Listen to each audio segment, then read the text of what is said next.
La célèbre émission de vente et d'achat Pawn Stars a été secouée par un scandale inattendu.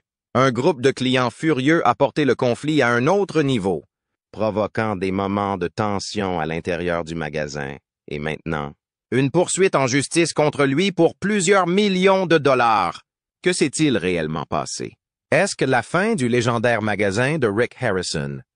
Si vous aimez Pawn Stars et ses protagonistes, laissez un 0 dans les commentaires. Si ce scandale vous a surpris, laissez un 1. Nous voulons savoir ce que vous en pensez. Pawn Stars peut sembler être une émission sympathique où Rick, Corey et Chumlee examinent des trésors historiques tout en plaisantant entre eux, mais derrière les caméras et dans certains épisodes rarement rediffusés. La réalité est bien plus crue. Le Gold and Silver Pawn Shop, situé à Las Vegas, accueille quotidiennement toutes sortes de clients, des touristes enthousiastes aux vendeurs désespérés d'obtenir de l'argent rapidement. Cependant, lorsque les esprits s'échauffent au Gold and Silver Pawn, les choses peuvent rapidement devenir désagréables. Aujourd'hui, nous vous révélons les 5 fois où les Harrison ont dû montrer leur côté le moins aimable avec des clients. Et croyez-nous, certaines de ces confrontations feraient rougir même le vieux, connu pour son tempérament direct et son manque de patience pour les bêtises. Numéro 1. Les chaînes qui ont enchaîné Rick Harrison, peut détecter les contrefaçons à des kilomètres à la ronde. Du moins, c'est ce que nous pensions tous les fans de l'émission.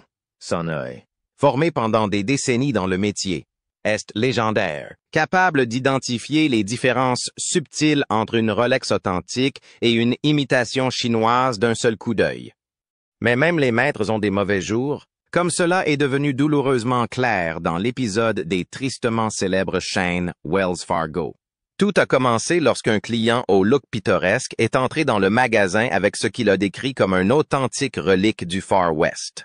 Il s'agissait de chaînes et de menottes à boules qui auraient été utilisées par la compagnie Wells Fargo pour transporter des prisonniers dangereux dans les années 1870. Le plus impressionnant, c'est qu'ils étaient livrés dans leur boîte en bois d'origine, avec le logo de Wells Fargo gravé et une plaque métallique portant un numéro de série. C'est une partie de l'histoire américaine, a assuré le vendeur avec son accent texan. Mon arrière-grand-père était agent de sécurité pour Wells Fargo et c'était ses fers officiels. Rick, comme d'habitude, examina minutieusement la pièce, en prêtant une attention particulière à la chaîne, au mécanisme de fermeture et à la patine du métal. Presque immédiatement, ses alarmes internes se déclenchèrent. Ces fers ne sont pas d'époque, déclara-t-il avec assurance. Le type de soudure sur la chaîne est moderne et le mécanisme de fermeture utilise un design qui n'existait pas dans les années 1870. Le client, visiblement déçu mais non combatif, acquiesça avec compréhension. Mais c'est alors que Rick commet une erreur grossière qu'il commet rarement. Il décida d'acheter la boîte pour 450 $ en supposant qu'au moins celle-ci était authentique et aurait de la valeur pour les collectionneurs de souvenirs du vieil Ouest. La boîte semble de la bonne période, raisonna Rick, et les collectionneurs de Wells Fargo paieraient bien pour elle, même sans les chaînes. Normalement, Rick aurait appelé un expert avant de faire l'achat, mais ce jour-là, il était particulièrement occupé et la somme n'était pas assez importante pour justifier un retard de production. Il a donc conclu l'affaire rapidement et a rangé la boîte pour l'évaluer plus en détail par la suite. 2 semaines plus tard, lorsque l'expert en antiquité du Far West a enfin pu examiner la pièce, son verdict a été sans appel. C'est une pièce complètement fantaisiste. Non seulement les chaînes étaient modernes, mais la boîte était également une fabrication contemporaine, habilement vieillie avec des techniques qui tromperaient la plupart des gens. Mais pas un véritable expert. Le logo de Wells Fargo avait été copié à partir d'images modernes, et la plaque métallique utilisait un type de laiton qui n'était pas utilisé à l'époque. En bref, toutes, les chaînes et la boîte, étaient aussi faux qu'un billet de 3 $. Le vieux, jamais connu pour son tact ou sa diplomatie, fit à Rick un sermon si légendaire qu'il pourrait presque être considéré comme de la violence verbale dans certains États. 30 ans dans ce métier et tu te fais avoir par un truc aussi vieux que ça, gronda le patriarche. Tu devrais me donner tes clés du magasin et revenir quand tu te souviendras de ce que je t'ai appris. Rick, d'habitude posé, était visiblement humilié. Pas tant à cause des 450 $ perdus. Le magasin gère régulièrement des pertes bien plus importantes. Mais pour avoir ignoré sa propre devise. Consultez toujours un expert. 2. La statue qui a déclenché la colère. La mythologie grecque a toujours fasciné les collectionneurs et les amateurs d'histoire ancienne.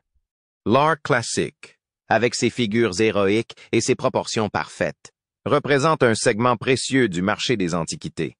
Ainsi, lorsqu'un client est entré avec une prétendue statue originale de Persée datant de 1898 et créée par un célèbre sculpteur français, Rick n'a pas pu cacher son intérêt initial.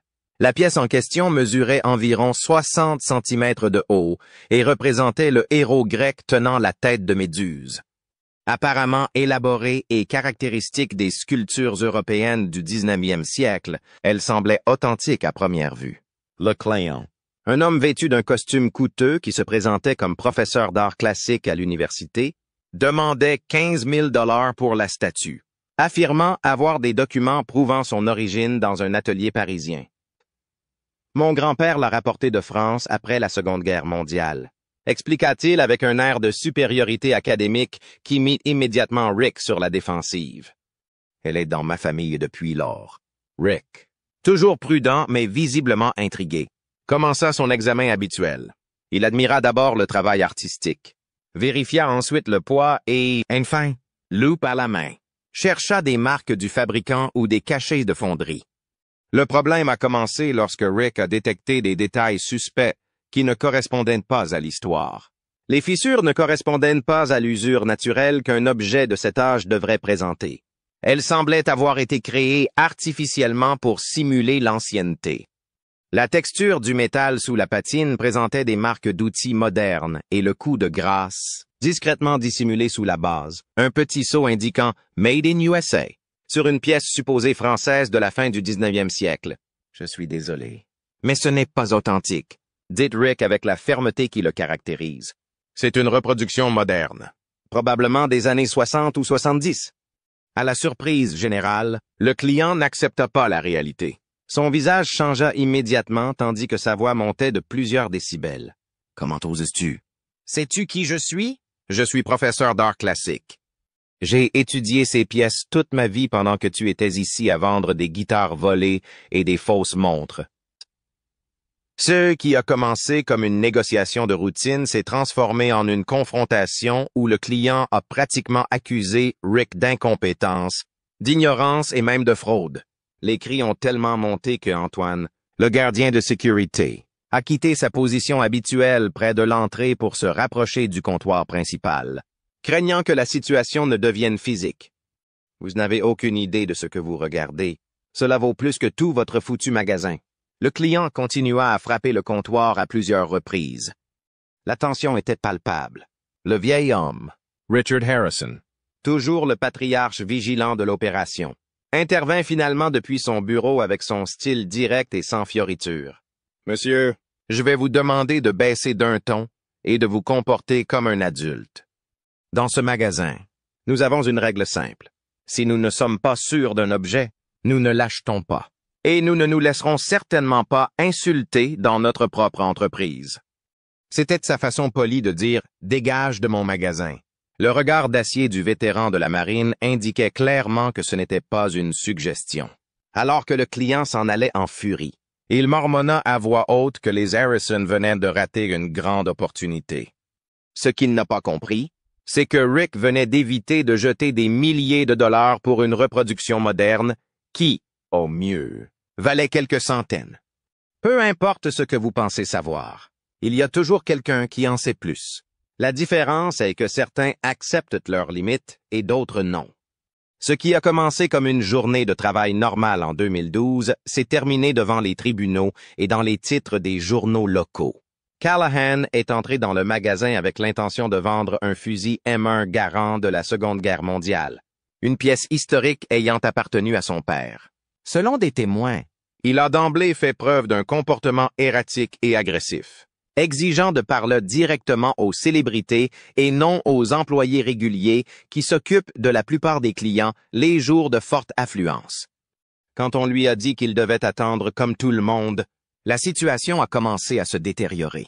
Callahan, qui marchait avec une canne en raison d'une blessure de guerre, a apparemment commencé à crier des obscénités et à menacer le personnel, créant une scène qui a alarmé les touristes qui faisaient de la queue à l'extérieur de l'établissement, dont beaucoup avaient de jeunes enfants. Selon la plainte qu'il a déposée par la suite, Callahan a allégué que Rick et le vieil homme l'ont maîtrisé, l'ont traîné à travers le magasin et l'ont jeté sur le trottoir avec son fusil et sa canne, les endommageant tous deux au passage. Il affirmait également que pendant l'altercation, le vieux lui aurait dit, vétéran ou non, que nous n'acceptions pas ce genre de comportement ici. La version de Corey Harrison, qui était présent lors de l'incident, était radicalement différente. Le type était complètement hors de contrôle, une arme à la main et environ 4000 personnes attendant dehors pour entrer dans le magasin. Il criait « Je veux voir le propriétaire », tout en provoquant un tumulte qui effrayait nos clients. Nous devions protéger nos employés. Callahan a exigé 20 000 $ de dommages et intérêts pour les préjudices physiques et émotionnels subis et pour les dommages causés à ses biens.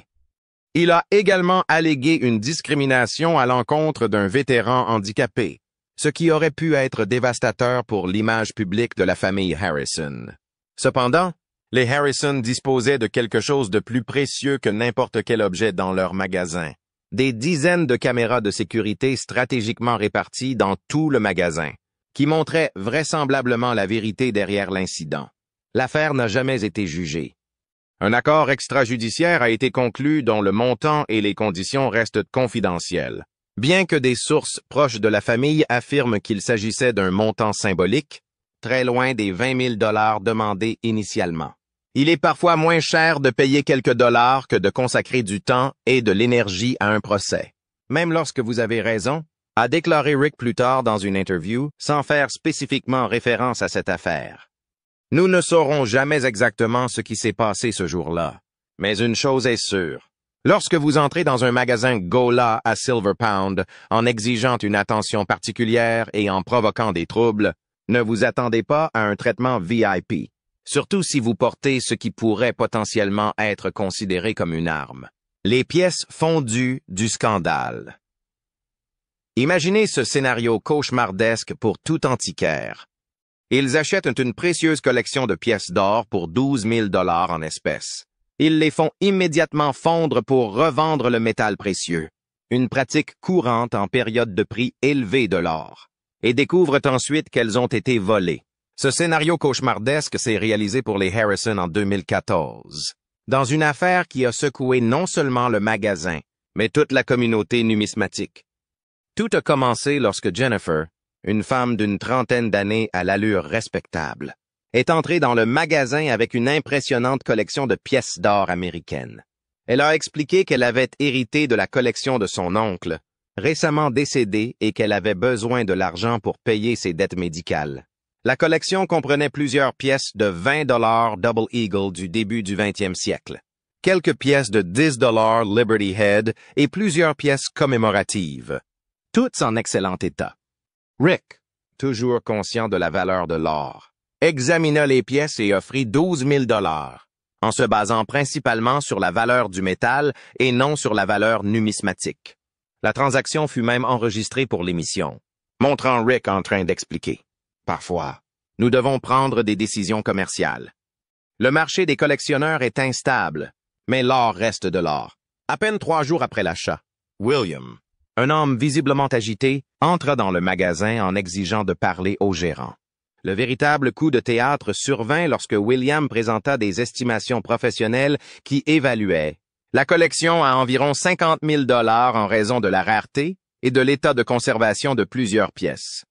Une Double Eagle de 1927 en particulier, que les Harrison avaient évaluée uniquement pour sa teneur en or, aurait pu atteindre à elle seule 20 000 $ dans une vente aux enchères spécialisées. Le problème? Les pièces avaient déjà été fondues pour être revendues sous forme de lingots. Cette pratique, légale et courante dans le secteur, s'est aggravée lorsque William a tenté de poursuivre le magasin, arguant que la loi du Nevada exigeait de conserver les articles mis en gage pendant 30 jours avant de les vendre ou de les modifier, précisément pour protéger les véritables propriétaires en cas de vol. Cependant, Une faille juridique spécifique à l'or et aux autres métaux précieux a permis aux Harrison de s'en sortir légalement, mais pas sans ternir leur réputation au sein de la communauté des collectionneurs. Techniquement, nous n'avons rien fait d'illégal, a expliqué Rick dans un communiqué ultérieur. Mais moralement, je me sens très mal. Si nous avions su qu'elles avaient été volées, nous ne les aurions jamais achetées. Jennifer a été arrêtée puis condamnée pour vol qualifié et fraude, et a purgé 18 mois de prison. Dans le cadre de sa peine, elle devait dédommager son oncle, mais faute de ressources financières, William n'a jamais récupéré la valeur réelle de sa collection d'une vie. Cette affaire a également entraîné un changement dans les pratiques du magasin. Désormais, il conserve les pièces anciennes pendant au moins 30 jours avant de les fondre, même lorsque la loi ne l'exige pas, et consulte des bases de données d'objets volés lorsqu'ils achètent des pièces de grande valeur. La trahison de l'expert, peu d'incidents ont ébranlé autant la confiance de Rick que l'affaire de la Fender Stratocaster Olympic White de 1963 qui, selon son propriétaire, appartenait au légendaire Jimi Hendrix. Lorsque Marcus Johnson, un collectionneur de musique ayant des relations dans l'industrie, est entré dans le magasin avec l'étui usé contenant l'emblématique guitare blanche, l'atmosphère chez Golan Silver a changé instantanément. Rick, un amateur de rock bien connu, pouvait à peine contenir son excitation. Si elle a vraiment appartenu à la légende et a été jouée par elle, ce sera la guitare la plus incroyable qui soit entrée dans mon magasin, a déclaré Rick, les yeux brillants, en sortant respectueusement l'instrument de son étui. Hendrix a fondamentalement changé notre façon de comprendre la guitare électrique. Comme d'habitude avec des objets de ce calibre, Rick a appelé Jesse Amoroso, propriétaire de Cowtown Guitars et expert local en guitars vintage, qui avait collaboré avec l'émission à de nombreuses reprises. Jesse est arrivé rapidement, visiblement enthousiaste à l'idée d'examiner une pièce potentiellement historique. Son analyse fut méticuleuse, et il vérifia le numéro de série, les potentiomètres d'origine, l'usure du manche, les marques caractéristiques d'un guitariste gaucher comme Hendrix. La guitare avait été réaccordée pour jouer à l'envers et il sentit même l'intérieur du circuit imprimé pour détecter l'odeur caractéristique du véritable vieillissement. La documentation semblait impressionnante. Des certificats d'authenticité, un prétendu registre de propriété retraçant l'histoire de la guitare de Hendrix à son propriétaire actuel, et même des photographies d'époque montrant Hendrix avec ce qui semblait être exactement le même instrument lors de sa tournée européenne de 1967. Rick, c'est la vraie affaire, confirme Jesse avec une solennité professionnelle. D'après tout ce que je vois, cette guitare a été possédée et jouée intensément par Jimi Hendrix. L'estimation de sa valeur laissa tout le monde bouche bée. Environ 1 million de dollars sur le marché approprié. Peut-être plus dans une vente aux enchères spécialisées avec les bons acheteurs. C'est alors que commença l'une des négociations les plus tendues de l'histoire de l'émission. Rick offrit d'abord 350 000 $, un montant stratosphérique pour les standards de Pound Stars, où l'on dépasse rarement le seuil des 100 000 $. Johnson, le vendeur, resta ferme à 900 000 $. Après un intense bras de fer qui a duré plus longtemps que ce qui est généralement montré à la télévision, Rick est parvenu à son offre finale, for $50,000, soit plus du double de ce qu'il avait payé pour tout autre objet dans l'histoire du magasin. Le vendeur a insisté pour 750 000 $. Alors qu'il semblait que l'accord ne se concrétiserait pas, Johnson a étonnamment cédé, acceptant les 450 000 $ à condition que si la guitare était revendue pour plus de 800 000 $ dans un délai d'1 an, ils reçoivent un pourcentage du bénéfice supplémentaire. Affaire conclue, ou du moins c'est ce qu'il semblait. Rick était stupéfait, imaginant déjà la publicité que cette acquisition générerait. Il a même envisagé la possibilité de créer une exposition spéciale dans le magasin consacré à Hendrix. Ce à quoi personne ne s'attendait. C'est à la tournure que cet objet a prise. La guitare n'a jamais été exposée chez Golan Silver Pound. Au lieu de cela, elle a été mise en vente dans une prestigieuse maison de vente aux enchères de musique. Et le vendeur inscrit était Jesse Amoroso lui-même, l'expert qui l'avait réparée. Le plan initial était qu'Amoroso achèterait la guitare de Johnson pour 350 000 $ après qu'il ait quitté le magasin. puis la vendrait à un véritable collectionneur pour sa valeur réelle en tant que Stratocaster Vintage. Environ $60,000. Plus une prime pour l'histoire intéressante qui accompagnait désormais l'instrument. Porley's Harrison. Cette trahison apparente s'est avérée particulièrement amère car elle impliquait non seulement un client, mais aussi quelqu'un en qui ils avaient placé leur confiance professionnelle pendant des années. Le choc financier a été sévère, près d'un $500,000, mais le préjudice causé à la confiance a été incalculable.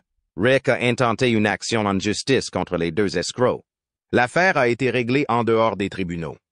Selon des termes confidentiels, bien que des sources proches affirment que les Harrison ont récupéré la majeure partie de leur investissement. Cependant, l'atteinte à la réputation du magasin auprès des vendeurs d'objets de grande valeur a été considérable. La leçon à tirer ici, réfléchira Rick des années plus tard dans son livre autobiographique, est que dans ce métier, la confiance est précieuse, mais la vérification est indispensable. Quand il y a beaucoup d'argent en jeu, même les experts peuvent devenir des escrocs.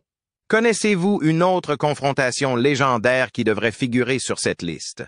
Y a-t-il un incident de Pound Stars que vous aimeriez que nous examinions de plus près? Faites-le nous savoir dans les commentaires et n'oubliez pas